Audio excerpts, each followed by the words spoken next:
आप सुन रहे हैं हॉरर नाइट्स मेरे यानी अमित ढियोंडी के साथ। आज की कहानी है भैरवी।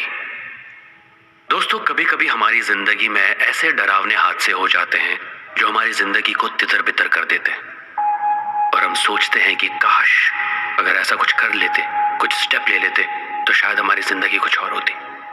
आज की कहानी ऐसी ही एक रहस्यमयी घटना पर आधारित है जिसे सुनकर आप भी सोचने पर मजबूर हो जाएंगे।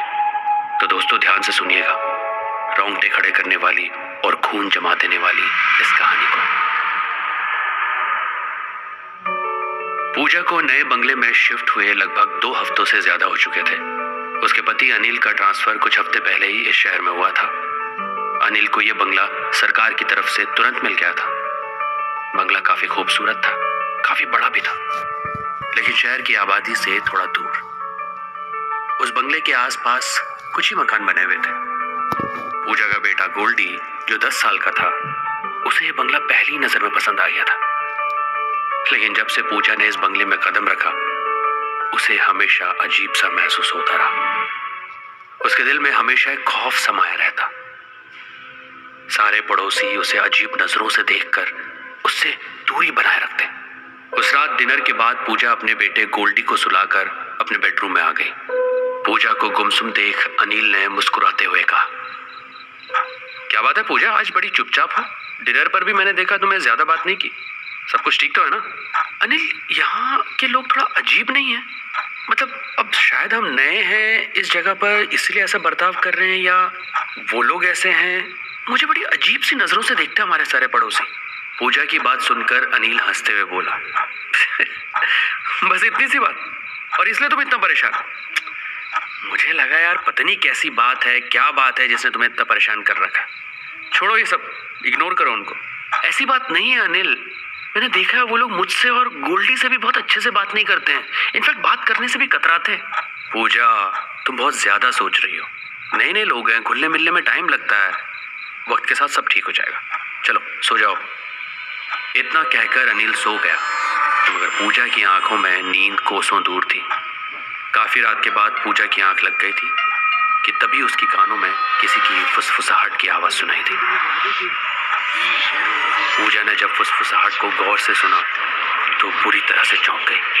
आवाज उसके बेटे गोल्डी की थी। गोल्डी किसी से बातें कर रहा था। पूजा अपने बेडरूम से उठकर सीधे गोल्डी के कमरे में आ गई।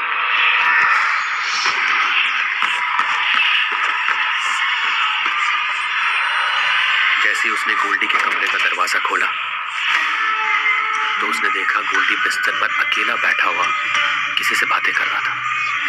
ये देखकर पूजा पूरी तरह से डर गई। गोल्डी, गोल्डी इतनी रात में किससे बात कर रहे हो बेटा? गोल्डी अपना मासूम सा चेहरा बनाकर बोला, अपनी फ्रेंड भैरवी से। गोल्डी, तुम पागल हो गए हो क्या?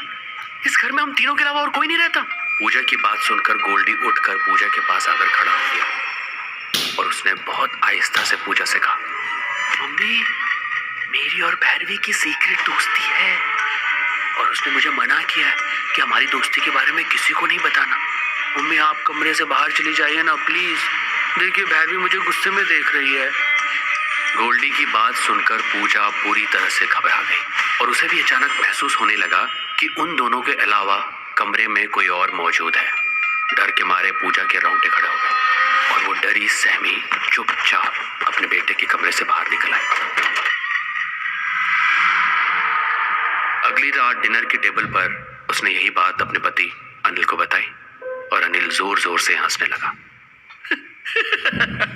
पूजा, गोल्डी छोटा है, अक्सर बच्चे इस उम्र में अकेले अकेले बातें करते हैं, अपने इमेजिनरी फ्रेंड बना लेते हैं, और जब तुम अचानक उसके कमरे में चली जाओगी तो बच्चा कोई ना कोई बहाना तो बनाएगा ना।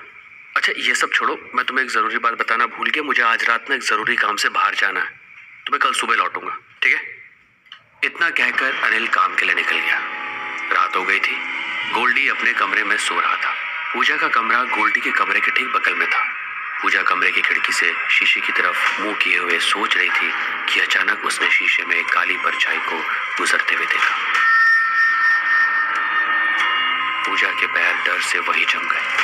तभी उसने महसूस किया कि गोल्डी के कमरे का दरवाजा अपने आप खुल गया। और वो परछाई उसके अंदर चली गई। ये देखकर पूजा के हलक से चीख निकली। उसने तुरंत अपने पति अनिल को फोन लगाया। अनिल ने कॉल रिसीव कर लिया और पूजा ने एक ही सांस में कांपते हुए अनिल को सारी घटना बता दी। अनिल पूजा पर भड़क गया। उसने पूजा को डांटा और कहा उसे काम करने दे और वो कल सुबह ही तक वापस आ पाएगा। और ये कहकर अनिल ने कॉल काट दिया। पूजा दोबारा फोन मिलाना चाहती थी, लेकिन तभी उसे गोल्डी की चीखने की आवाज सुनाई दी। पूजा दौड़ती हुई गोल्डी के कमरे में पहुंची, मगर उसने देखा कि गोल्डी अपने कमरे से गायब था। पूजा पागलों की तरह गोल्डी को आवाज लगाने लगी, मगर उस सुनसान बंगले में पूजा की आवाज लौटकर पूजा के पास आ जाती। तभी उसके कानों में बंद पड़े नीचे बेसमेंट से गोल्डी की आवाज टकराई।